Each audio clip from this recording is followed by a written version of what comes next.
Fagin is desperate to recover Oliver, lost by Bill Sikes during an attempted burglary. And Sykes's girl Nancy has discovered why. Fagin has struck a bargain with the dark stranger Mr. Monks, who is none other than Oliver's half-brother and who is bent upon denying Oliver his inheritance by enmeshing him in the underworld and destroying all proof of his identity. Nancy has revealed this plot to Oliver's guardian, Mr. Brownlow, in a secret meeting on London Bridge. But the Artful Dodger has overheard their conversation and reported Nancy's betrayal to Bill Sikes. Unaware of this, Nancy has now returned to Sikes's den. Oh, Bill, you're up. I've been walking for an age, ain't I? Sun's nearly up. I'll draw the curtain. Let it be. There's light enough for what I've got to do.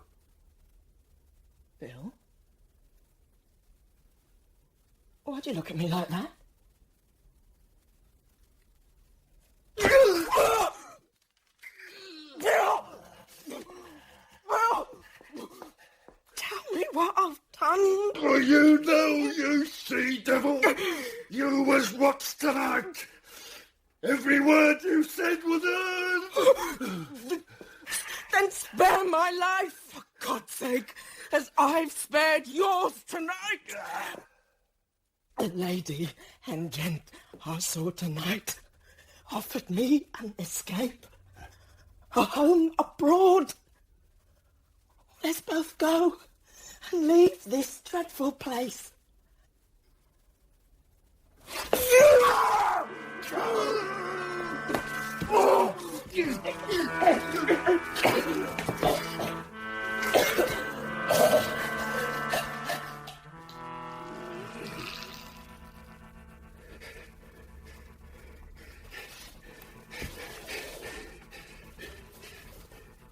God have mercy upon me.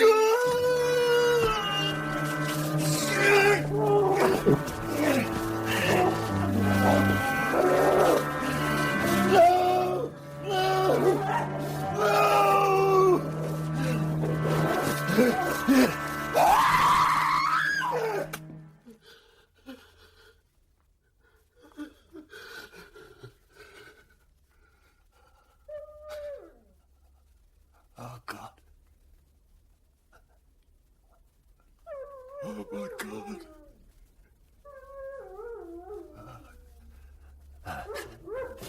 Get off the rug, Bullseye.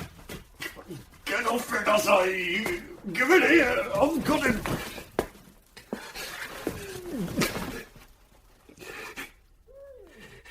That's it. That's it. And shut out the light.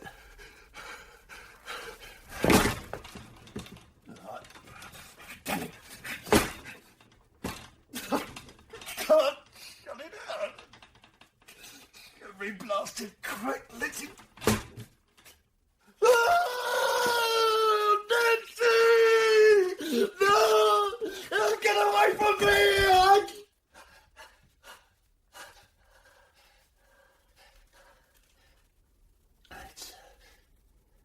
It's just a body. Flesh and blood is all.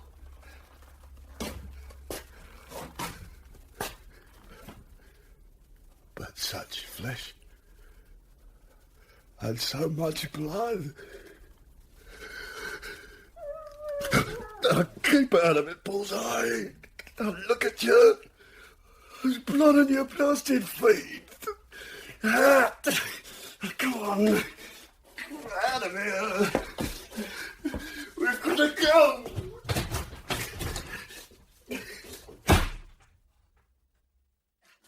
Unhand me!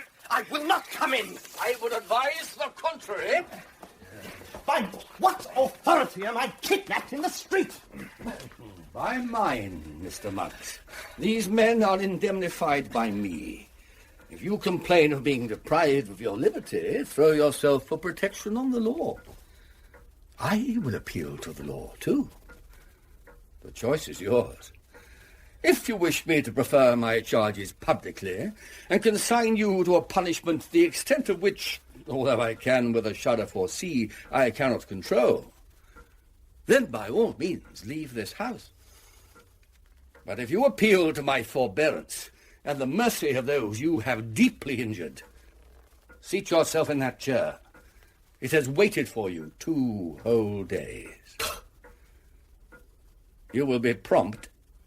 A word from me and the alternative has gone forever.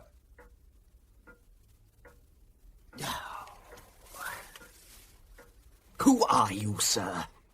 My name is Brownlow, Mr. Monks, and I am your father's oldest friend.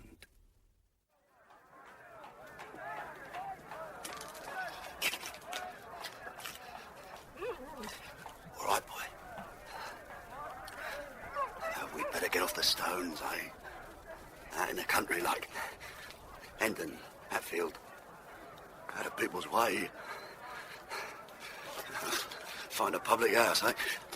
Get some meat and drink. And they calls it home brewed ale. Now then, what have you got? Bullseye. Here, boy. Here you Well, are. now, let's see. I've got hones, strop, razors, wash balls. What be that stuff? Go to eat, Harry. Oh, now, this is the infallible and invaluable composition for removing all sorts of stain, rust, dirt, mildew, spick, speck, spot or spatter from silk, satin, crepe or wool. Wine stains, fruit stains, beer stains, blood stains. Now, here is a stain upon this gentleman's hat that I'll take clean out afore he can order me a pint of ale. Huh? Give that back. Now, whether it be a wine stain, fruit stain, beer stain or blood stain... Burn me body all over your eyes out! Now give me that hat! This is pretty treatment, Mr. Brownlow, from my father's oldest friend. It was because I was your father's oldest friend, Mr. Monks, that I moved to treat you gently now. But let us call you by your proper name henceforth, unworthy though you are to bear it. Edward Leaford. What do you want with me? Evening, George. Where is it then? Here, Bullseye. Ain't you got your post bag ready? What? Come on, look alive. Your bag went ready the night before last. This won't do, you know. A stagecoach. Over here, Bullseye. Anything new up in town, then? No, nothing I knows on. Corns up a little. Oh, but yes, I heard talk of a murder, too, down Spittlefield's way. Here we go. Dreadful murder it was. Man or a woman? A woman. What news of the murderer? Oh, he's gone to Birmingham, they say. But they'll have him yet. But tomorrow night there'll be a cry all through the country. Now, what about that bag? Oh, it's coming. So's a young woman of property that's going to take a fancy to me, but I don't know where. Here we go, Bullseye. What'll we do? London. Back to London. Oh, they'll never expect a nabby there after this country scent. Damn it, old biscuit. You have a brother, have you not? The whisper of whose name in your ear when I came behind you in the street was in itself almost enough to make you accompany me hither in wonder and alarm. Why do you talk to me of brothers? You know I was an only child. I know that of the wretched marriage to which family pride and ambition forced your unhappy father when a mere boy, you were the sole issue. The wretched marriage ended with my parents' separation. What of that? Within a year of that separation, your father became the object of the first true ardent passion of a guileless girl. No. No, my father went to Italy. He died in Rome. Before he went abroad, he came to me. Worn by anxiety and remorse almost to a shadow, he told me all, and confided to me his full intentions. He died in Rome, yes, but he left a will, did he not? And I know what it contained. A reference to a child likely to be the result of this sad connection, which child was born. There existed proof of his birth and parentage. That proof, a locket, was destroyed by you, and now, in your own words to your accomplice the Jew, the only proof of the boy's identity lies at the bottom of the river. How can you know this? Every word that has passed between you and that detested villain is known to me. Shadows on the wall have caught your whispers and brought them to my ear. But it has cost the life of one worth 1,000,000 such as you. Murder has been done, to which you are morally, if not really, a party. No, I know nothing of that. I thought it was a common quarrel. The girl Nancy was killed because she had disclosed some of your secrets. Now, will you disclose the rest? Yes. Yes, I will. You must do more. Let me see the will, and carry its provisions into execution so far as your brother is concerned, and then go where you please. In this world, you need meet no more. Yeah, but you, though, Bullseye, but you. They'll know you're with me. Man and dog together. Dog with black patch round one eye.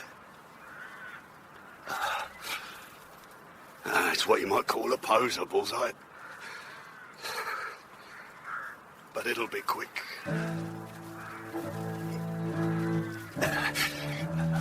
This here stone's a fair size. The river's deep. Come here, boy. Dear me call. Come here. I'm just going to... Oi! Bullseye! Come back here!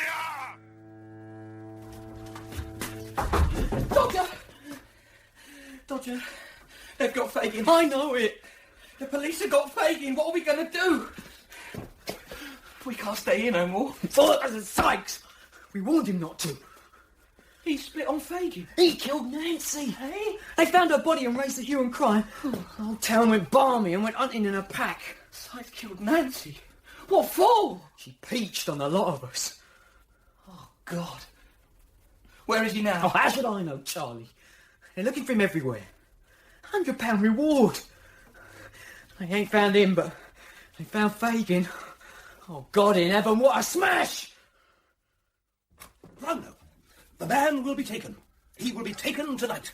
The murderer? William Sikes.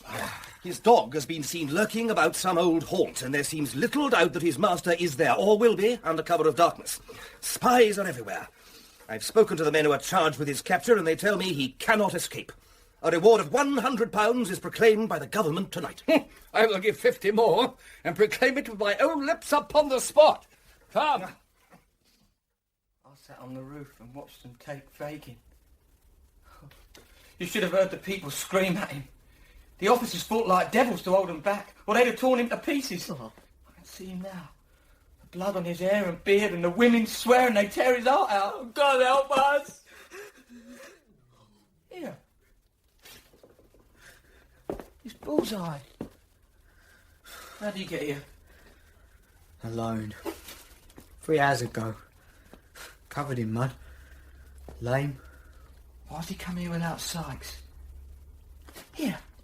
He can't have done away with himself, can he? What do you think? If he had, Bullseye'd want to lead us to where he did it. No. I think he's got out of the country and left the dog behind. He must have given him the slip somehow. Or he wouldn't be so... What's that? You wasn't followed it, was you, Charlie? No. Well, who is it then? How should I know? He couldn't be. Who? Sikes. Oh, God almighty. What are we going to do? We'll have to let him in. No chance. Oh, go on. It'll be the worst for us if we don't. Oh. Charlie, go on! Yeah. What you got there? A knife! You're not going to try it. Just go on! Open up!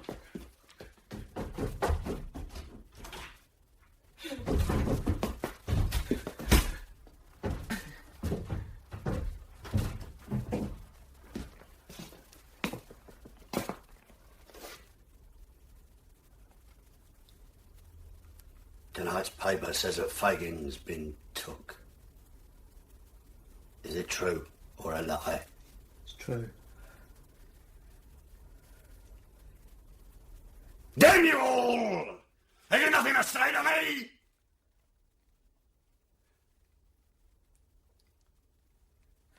Is it the body? Is it buried? It's got to be. What do they leave such ugly things above ground for? I keep seeing her eyes. Her eyes staring at me. There! As fresh as blood! Where are you going? Let me go into the next room. Charlie, don't you know me? Don't you come near me! You monster! Dodger, I'm not afraid of him. If they come here after him, I'll give him up, I will. I'd give him up if he was to be born alive. Murderer! Down with him! Murderer!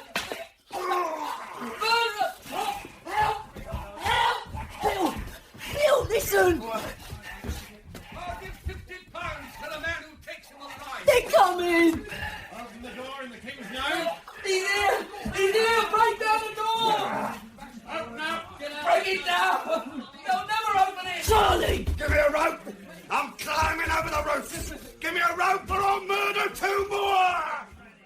It was close by Rotherhithe, where the buildings by the Thames are dirtiest, and the vessels on the river blackest with the dust of colliers.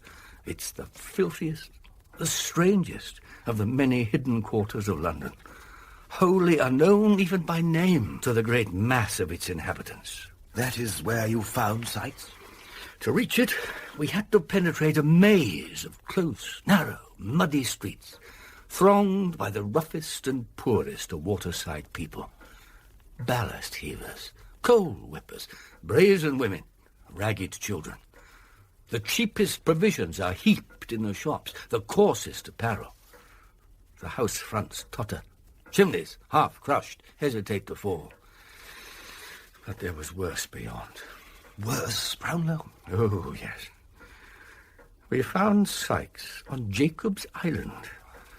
It's surrounded by a muddy creek called Folly Ditch, which is filled at high water by opening sluices from the Thames.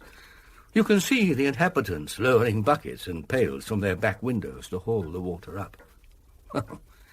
I say windows. They are windows no more. And the doors are falling into the streets. The chimneys are blackened, but they yield no smoke. But I know Jacob's Island is a thriving place. My father used its walls to... Yes, Grimwig, it was thriving indeed in our father's day. But the fluctuations of trade have been allowed to destroy it. And now it's quite desolate. The houses have no owners. They are broken open, entered only by those who have the courage. And there they live. And there they die. And Sikes, tell me, Brownlow, what happened? Not in front of Oliver. No. Go on, sir. I'd like to know. Let them get their worst. I'll treat them yet. Don't move, you two. He's gone out the window. He's going over the tiles. Right. Hold these two and follow me. He's got him now. Come on. Hang him. Some of you watch the front. He had clambered through a window and onto the roof. The crowd was going wild. The houses on the other side of the ditch had been entered by the mob. There were tiers and tiers of faces at every window. Carney Sky is stuck on the roof! £50, I say, to the man who takes him alive. The tide's well out. I'll cheat you yet. He seemed to be planning to climb down into Folly Ditch. He set his foot against a chimney stack, fastened one end of a rope around it, and with the other made a strong running noose. In almost a second, he could let himself down by the cord to within a few feet of the mud, and had his knife ready in his hand to cut it then and drop. Here goes. He put the loop over his head, previous to slipping it beneath his armpit, and then suddenly he stopped and looked behind him on the roof. No! No! Threw his arms above his head as though in terror. Those eyes again! Nancy! Nancy! Let me be! He staggered as if struck by lightning, lost his balance, and tumbled over the parapet.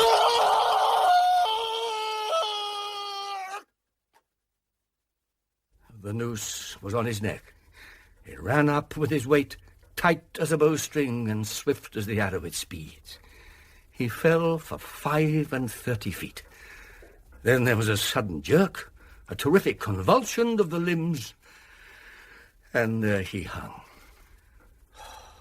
My word. And there was a dog. What? A dog.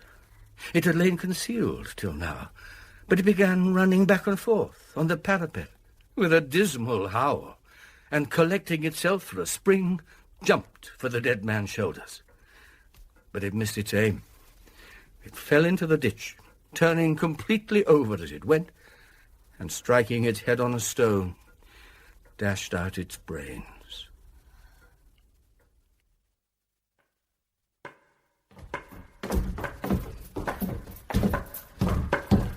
This is it.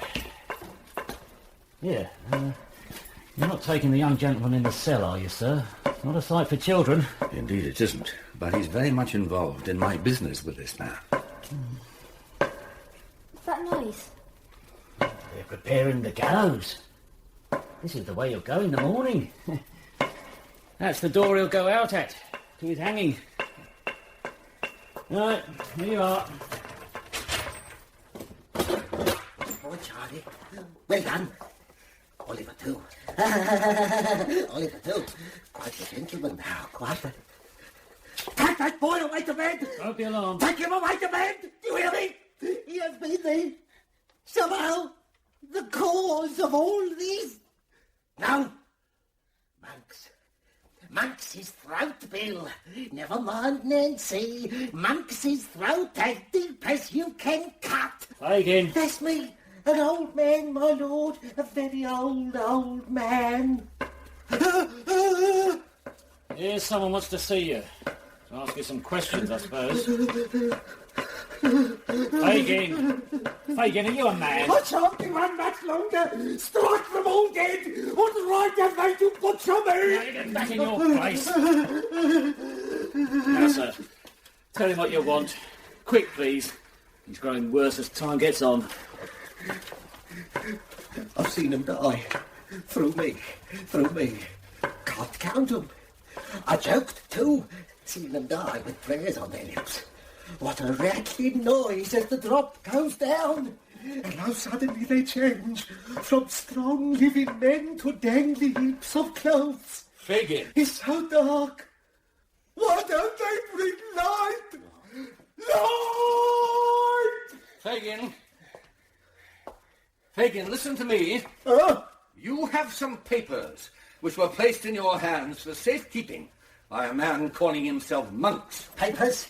What papers? You know very well. It's a will. A will bequeathing to Oliver here all his father's fortune. Money which otherwise would go to his half-brother Monks if Oliver died. Or if Oliver ever fell foul of the law. You know that, don't you? That's why Monks wanted you to make Oliver a thief, isn't it? That's why Monks was so desperate to destroy the locket, the only proof of Oliver's identity. You know all this. So, where are those papers? Why should you care? What will you gain? Tell me that. Come on. Now, tell me. Watch him, Oliver. He'll cheat you. He'll turn the money to his own account. They're all the same. Why should he work so hard in your behalf? I care because he's my grandson. Huh? Sir? I'd have told you in a happier place than this, Oliver. But it's true. You remember the picture that you loved so much, the picture of the lady who looked so much like you? That sweet young woman was your mother and my daughter. So, now you know, Fagin.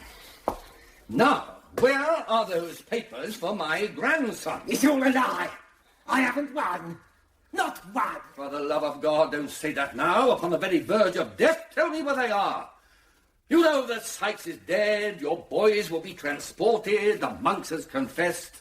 There's no hope of further gain. Where are those papers? Oliver, here. Let me whisper to you. No, I don't I'm not think afraid, so. sir. Oh, very well.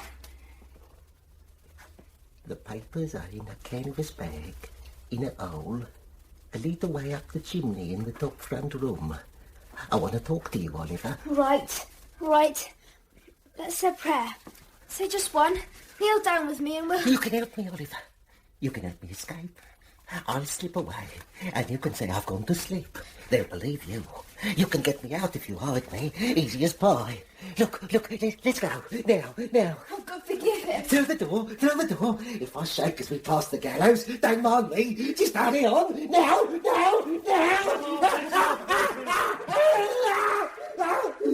Have you nothing else to ask him, sir? No. I thought we could recall him to his senses. Nothing will do that, sir. You better leave him. Very well. Oliver, come on. Don't leave me! Don't leave me with these butchers! He told you where the papers are? Yes, sir. Oh, thank God. You're a rich young man, Oliver. Let's go home. Yes, sir. Don't leave me, Oliver! You know what it is to do to Fagin! Don't leave me here!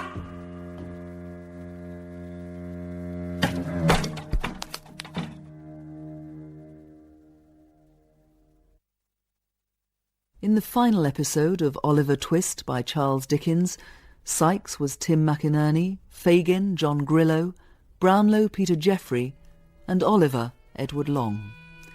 Monks was Kim Wall, the Dodger Richard Pearce, Charlie Paul Ryan, and Grimwig Brett Usher. Other parts were played by Jonathan Wyatt, Terry Pearson, and David Holt. The music was composed and played by John Kirkpatrick with cellist Catherine Locke. Oliver Twist was dramatised and directed at Pebble Mill by Nigel Bryant.